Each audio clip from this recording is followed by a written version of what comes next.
in the last 48 hours to talk about Danielle DiMartino Booth's prediction for mass layoffs and impending housing crash. I have not seen the video, but I've been asked repeatedly to talk about that, so let's get into that. Let's talk about an economist who was once calling for 9 rate cuts. What are they calling for now? Let's talk about going from broke to rich. Folks, let's just jump into it. Danielle DiMartino Booth, who I have said and still believe is one of the best experts on the Fed. Her book, I think called Fed Up, is an amazing read on the inner workings of the Federal Reserve. I consider Danielle to be an expert on the Fed, top 3 easy, probably top 2. I don't think it's unreasonable to say that Danielle is not a housing expert. She's a Fed expert. She's really, really good on the economy. But her housing calls over the last several years have leaned bearish. And she is frequently quoted and paraded around by that ilk of content creators. But that said, Danielle DiMartino Booth is out saying that we are going to have mass layoffs in the next 6 weeks, and that 6 weeks then will kick off a crash or fall in home prices. Well, first, I respect anyone who calls a date. Why is that? Well, simply, we can watch and see how it transpires. Really what this means to me is by the end of February, we are to see mass layoffs. Now, again, you and I, because we do this 5 days a week, we can look at the weekly unemployment claims. We can look at the announcements. So there's a lot of data points that we could track to see if we are leaning towards an avalanche of unemployment and layoffs. I want to step back from there and say, what does an avalanche mean? So we have a date, but I don't really see a number. What do I mean by that? Would an avalanche mean 4% unemployment? Would an avalanche mean 4.5% unemployment? What would that mean? What's the number?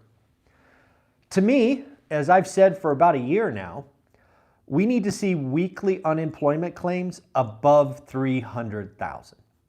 So that's the number I'm going to put out there. That's the number I'm going to watch. So in the next 6 weeks, do we have an avalanche of layoffs?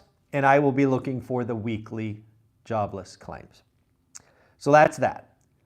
Second, let's play out the next domino. Because again, Danielle and many other experts are talking about a spike in unemployment leading to home price crash. Well, I don't see it. I don't see it. I think there are just so many things inside the system today that will not repeat the 2008 cascade of distressed sellers, foreclosures, short sale, deed in lieu, jingle mail, whatever you want to call that. First and foremost, the layoffs that are coming, I don't know, at least 40%, if not 50% of the layoffs will be to renters, not owners. So again, just because there's a spike to 300,000 unemployed does not mean all of those are homeowners, right? Does that make sense? Cool. Second, we have seen, again, with the effective interest rate still below 4%, we have seen the numbers from Black Knight, they changed their name, I don't remember what it is, about people below 3, below 4, all of that. The reality is for a lot of homeowners, their mortgage payment is now less than an equivalent rent. And unless consumer behavior changes, and I've been studying it for 30 years, I don't see it coming. People are going to fight to stay in their homes. They'll get roommates before they lose that. Because again, Unlike '08, which everyone wants it to be, the debt or the payment is the asset today. So again, this is a great misunderstanding by lots of folks who pretend to be experts on housing. They don't understand that fixed rate debt is very different than variable rate debt. The debt last time was the liability. The debt this time is the asset. And then perhaps most importantly, most misunderstood, most ignored by the doomers calling a home crash is the delay it would take. You can go look this stuff up yourself. Last time, it took over 1,000 days on average to foreclose on a home. So if you are a distressed homeowner, you can string it out for years. Oh, by the way, if you string it out for years, there's a really good chance that you are past the recession and job opportunities are expanding. Second, and most importantly, banks have a new trick that they did not use last time, and that is forbearance. Whether you like it or not, if we do have an avalanche of unemployment, banks will once again put up on a website saying, hey, are you affected by the recent layoffs? If so, click this box. We will give you 90 days grace period, no questions asked. After 90 days, reach out to us. We might give you 6 or 9 months. No problem. So again, I do not sit here pretending to know if or not we're going to have an avalanche of unemployment. We very well could. I am still sitting here thinking that Q1 and Q2 will be called a recession. I think recessions are part of the cycle. I think layoffs come with recession. But to directly connect an avalanche in job loss with the destruction in home prices is illogical, at least in the short term. If you're going to sit here and tell me that you see mass unemployment to the tune of 6, 7, 8, even 10% for more than a year, I think I'm back. You guys still there? Yep, I guess we're back. My phone froze. I don't know why. That was weird. Anyways, so again, not sure that last part came through. So again, if you're going to have unemployment for a couple of years, we could talk about home crash in 2029, 2030. That is it. Yes, we had a glitch in the matrix. Thanks, Jesse. I like that. So again, I had not seen the video. I think it was on one of those doomer channels that I refuse to watch, but I did get about a dozen requests to talk about it. So there are my thoughts. And again, recessions are part of the business cycle. They really are. I know it's been 12 years and we've gone the long time, but we need to clean out the excess, the bad debt. We need commercial to do what it's going to do, right? We need one, right? They're natural. So there you go. Hopefully that makes sense. Well, the Super Bowl was yesterday. Congrats to the folks that support or like to see Kansas City win. The 49ers lost. But more importantly for you and I, it's official.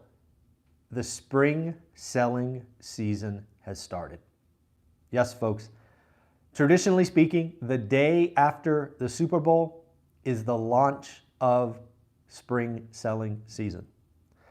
So I ask you, please watch your buy box, watch your area, see new listing activity, active inventory, pendings. We need to know what's going on because it might surprise a lot of people. And shout out Logan and all of those folks. Got some data on where we stand today. First, new listings. New listings for last week, let's round it up. We're going to round these numbers. Logan does a great job and actually puts it down to the unit, but we're going to round for just because. 52,000 new listings last week. Last year was about 45,000. So we are seeing new listings up. I don't know, what's that, 12% or so? So again, new listings are up. Weekly inventory. Weekly inventory this week or last week was 494,000.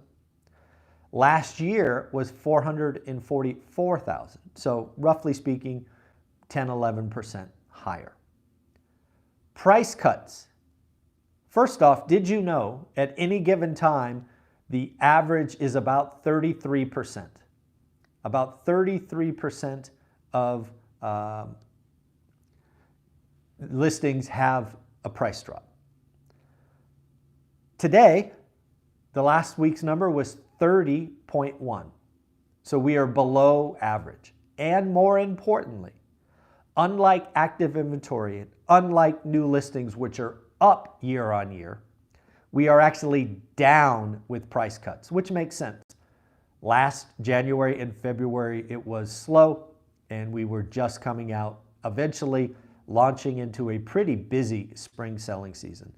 But again, price drops are down. They were 32.2% last year, now again 30%. So there you go. Again, folks, remember that Ryan Pineda in The Wealthy Way is hosting an event this Friday, 4 to 6 p.m. It is free. If you are coming out to the One Rental at a Time event and you get into Vegas early, feel free to register. I'll put a link below. If you happen to watch this and you live in Vegas, it is free. You can register. We will see you there. He did recently double the size of the room, so we sold out, and then he doubled. So we are going to host upwards of 200 folks, perhaps. So if you want to come register, I will see you there. Let's talk about going from broke to rich.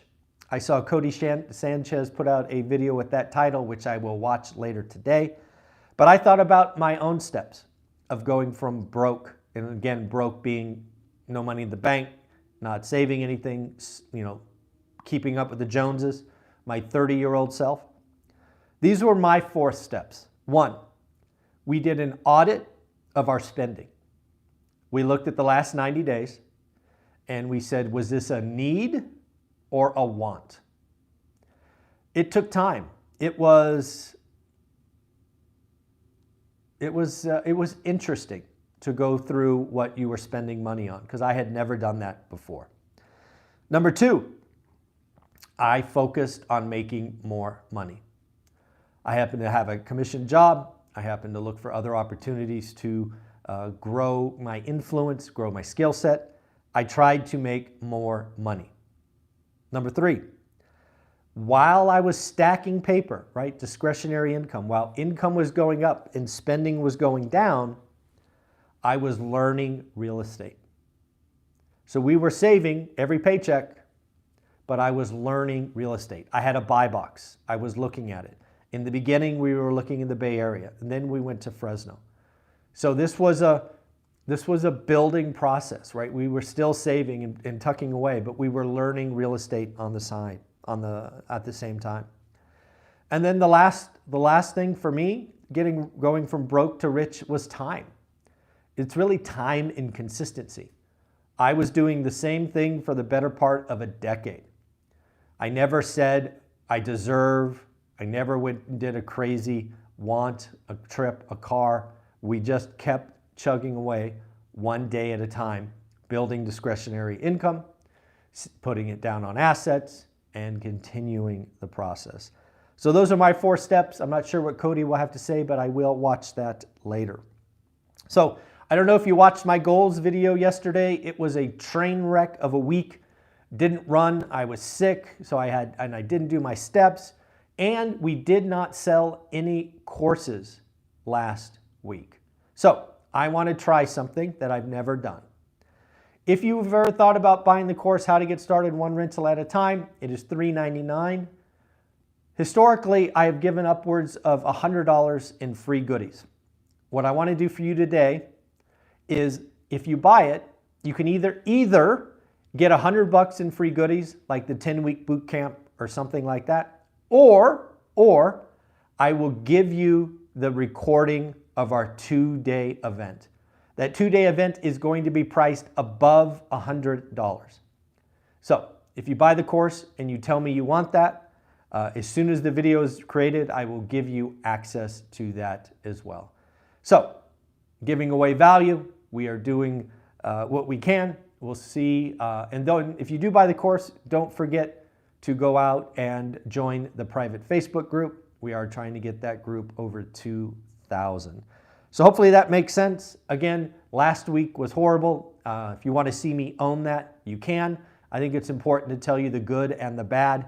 Last week was all kind of bad. And then lastly, let's talk about a couple of economists. Remember this economist? I think he was in Europe. I want to say it was UBS. It might have been Credit Suisse. I think it was UBS. He said we were going to have nine rate cuts. 9. That's 225 basis points. In fact, if you go back to the daily financial news, you will hear me talk about it and chuckle, because you got to be careful what you wish for sometimes. Now that same economist says we're going to have 2. Man, talk about bipolar. Jeez. I don't think either is likely. I don't think we get 2, and I don't think we get 9. I think the answer is pretty certain to be in between that. And then, of course, we have Janet Yellen. Janet Yellen saying that she is concerned about a lot of stress ahead in the commercial real estate market, to the tune of $325 billion being coming due in the next 12 months. There's a wave of giant loans coming due. Again, we've talked with Anna and Jonathan, who are both in this space, and I think it's greatly exaggerated. And this is what I mean. There is no question, there will be hundreds and hundreds of billions of dollars lost. But hear me, please hear me. The loss, the greatest percentage of the loss will be on equity. Equity, the LPs who got sucked into all of these multifamily value add stupidity deals. Your money, gone. Bank money, pretty safe, right? Banks did 65, 70% LTV. You take a 35% haircut, the equities goes to 0. The bank takes a 5, 6, 7% haircut. So again, there will be losses by banks, no question, but I think a lot of folks are looking at the pain in commercial, and once again, they're equating it to the residential pain. The residential pain from 08, the Great Recession, the problem was the debt was 97, 98, 99, in some cases 101%. So the banks absorbed all the loss. Equity didn't exist. So again, very different cycle. And again, I think this is particularly true in office. Office loans, I don't know if you know this, but generally speaking, office loans are 50 or 55% LTV. So again, equity is going to 0, but the banks will probably be in okay. And now again, there will be banks that go to 0, maybe New York Community Bank or whatever it is, because they're over-indexed or too concentrated. But that's not most banks. So again, folks, we really got to look behind the data, look what's going on. Again, if you're going to want to come to the event in Vegas Saturday and Sunday, I think there's 1 ticket left, general admission. There might be 2, I forget, 1 or 2. I hope to see you at Ryan Pineda's event if you get in early enough. I apologize for not announcing this sooner. The reality is I didn't know it was happening. Ryan and I caught up the other day and he said, hey, let's do something. So this was not part of some master plan. It was a happy accident. I know a lot of you are getting in about 6 or so to Vegas on Friday and thus will miss the event. I apologize. But yeah, we'll be there. We'll say hi. We'll start the networking early. And of course, we'll be ready to see you Saturday morning. So again, buy the course, get $100 in free goodies, or get the 2-day recording once it is available. I am okay either way. Join the Facebook group. Let's see if we can't get some teachable sales today. because again, last week was a big fat 0. All right, folks, take care. Have a great day. Bye.